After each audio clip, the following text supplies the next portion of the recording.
Hello, I'm Police Commissioner William Dwyer. Welcome to another season of Police Journal. This program will give you an inside look at the Warren Police Department and highlight other issues that impact our community. I always welcome your comments and suggestions. Please feel free to email me at wdwyer@warrenpd.org. Thank you and enjoy the show.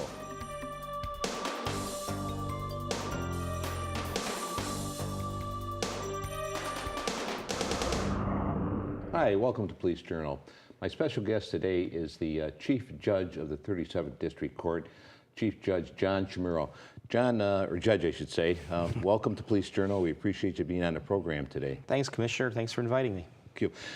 Judge, if we could, I'd really like to, and I think our viewing audience would really appreciate it, if you would give us a little personal background on yourself, maybe how long you've lived in the community. I understand you've been here 45 years. 45 years, right, yeah. I was actually lived in Poletown.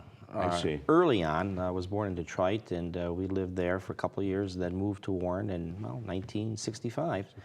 And I went to all the local schools here, Beaver Elementary, which of course is the Warren Con Administration building now, Carter Junior High at that time, Cousino. And then I went to Michigan State for my undergrad and the University of Wisconsin for my law degree, and then came back here and started practicing. That's great. And your family, you have children? I do. I have two boys, 15 and 13, real proud of them. Very good. Older one at De La Salle and the younger one at St. Anne's.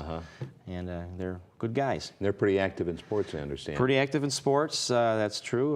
The older one plays football for De La Salle, and as well as lacrosse and bowling, and my younger one plays football, not football, but basketball and soccer and baseball. I see.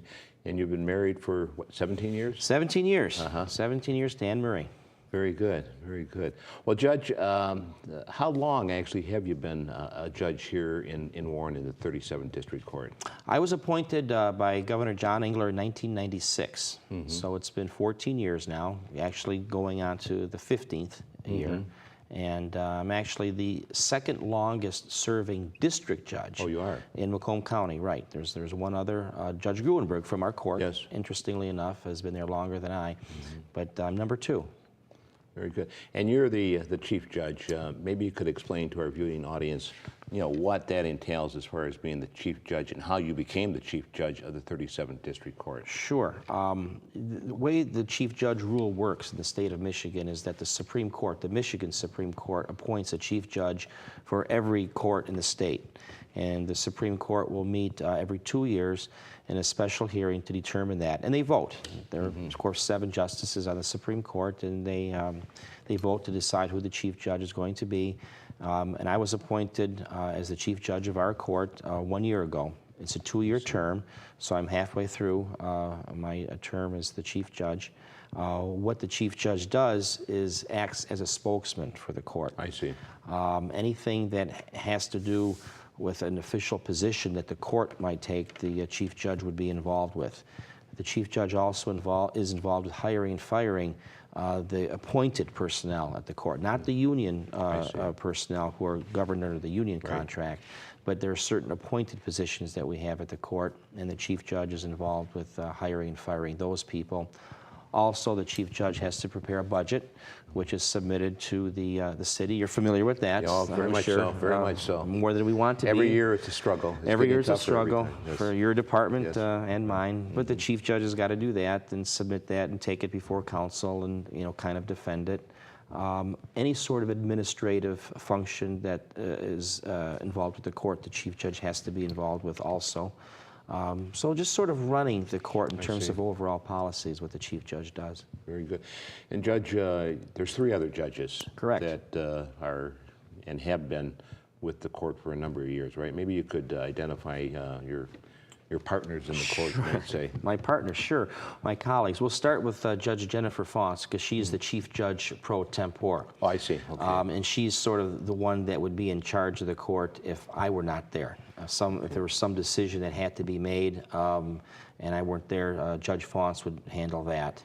And she's been in the court as a judge for a number of years too? Oh yes, she, I believe, has been there since 2002. I see. So it'll be 8 years for her. Okay. And then we have Judge Gruenberg, who I mentioned. Yes. Who's been there since, I believe, 1990 or thereabouts. I could be a little bit off by that, but around that time. She was appointed by Governor Blanchard. I see. And then we have the newest addition, Judge Sabaugh, Judge Matthew Sabaugh, who has been there not quite 2 years, and he was appointed by Governor Granholm. I see, very good. Judge Gruenberg, now she's responsible for what you call the drug court, is that? Right. So how does that work? She gets all the drug cases, I mean, for our viewing audience. Well, she gets a lot of drug cases, not all of them necessarily. It's a special program that she has that gives people who are charged with drug crimes a lot of individual attention. I see. Very intense probation, very intense counseling, things like that is what these defendants get. But you have to be eligible for that program. Not everyone who's charged with a drug offense can be eligible for the program. If, for example, if you're charged with a drug offense but you have a violent background, right, you wouldn't be eligible for that. I see. Okay. And there's other criteria too that she has. So what happens is if someone potentially is eligible and they want to go to the drug court, then they're assessed by someone from her program, and if they're found to be acceptable for the program, right, and if the defense attorney and the prosecuting attorney agree, then the case is transferred to her, and then they become part of that program, and she'll put them in whatever counseling program or whatever type of program she thinks would help them. I see. And then you have a court administrator. Is it Mr. Rob Curtis? Rob Curtis, right. And what is he responsible for? He's like the manager of the court. As the chief judge, I set the overall policy of the court. I determine the direction the court is going to go.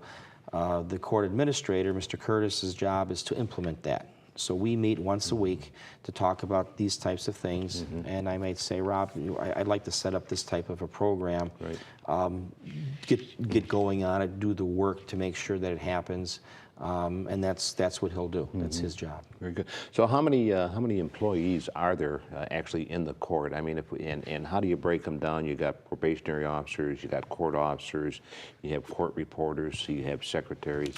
Right. It's pretty big. It's a big operation. A little over the budget's a little over $6 million, so it's not a small operation. We've got just under 50 employees there, and they're broken down into two areas. One group that I think I mentioned earlier are appointed personnel, and these are people that ultimately the chief judge is responsible for. But they also will work for the other individual judges, and those people would include a court officer. They used to call them bailiffs years ago. Right. Now we kind of changed a little bit. Those individuals, the judges' secretaries are appointed by the individual judges. I see. We have probation officers, 3 of them. They're appointed by the chief judge, and then of course the court administrator is appointed by the chief judge. Rob, he works for me.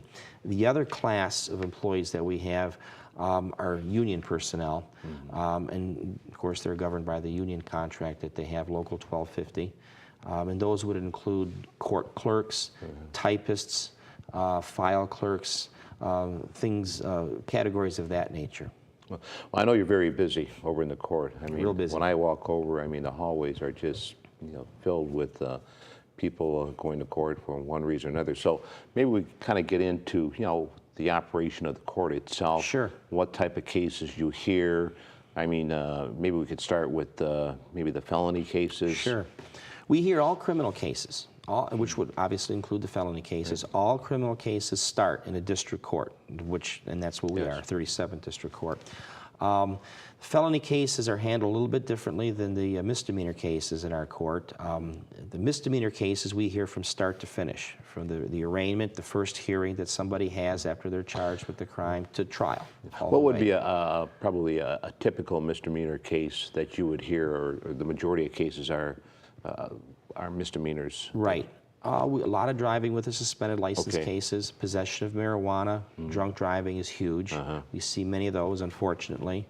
Those are some examples of misdemeanor cases. There are others, but Sure. Those are probably the most common that we hear. And those are heard from start to finish. They never leave our court. Right. Felony cases are handled differently.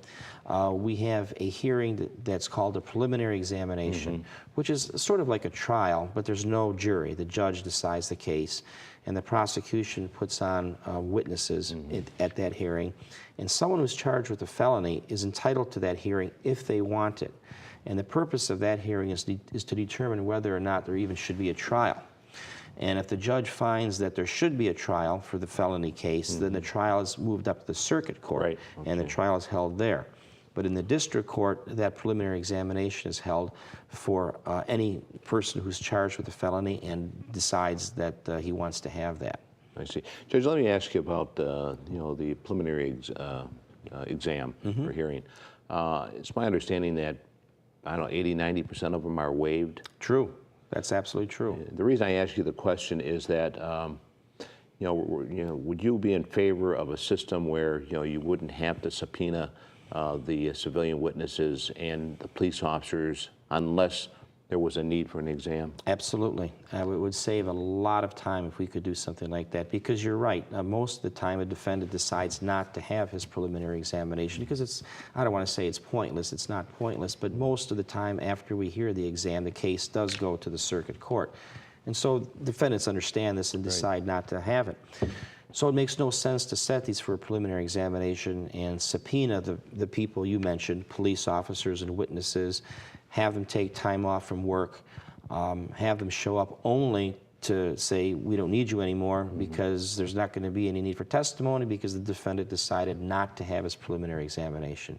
So the idea would be to set these for a preliminary examination but not have them come and then see how the case goes from there and only subpoena them or bring them in if they're actually needed. Right. Are there some courts that are doing that right now, or I think it's something that maybe the police department could work with the court on and maybe come up with some sort of and the prosecutor's office? Right, right. There are courts that are doing that in Michigan, and it's something that we've talked about, Yes. and it's something that the police department would be involved with. We'd have to, excuse me, also get the prosecuting attorney's office involved with that as well, because court-appointed attorneys have to be notified to be there and so forth. And we're looking at it. It's a little more difficult logistically than you might imagine, but if we could do something like that, it would be great. It certainly would save the taxpayers money, funds, and it's something that also would kind of streamline the operation of the court, because I know you're very busy there. We are. Would move cases along quicker and would just make it better for everyone if we could do it. Well, Judge, we're going to take a brief break, and we'll be right back.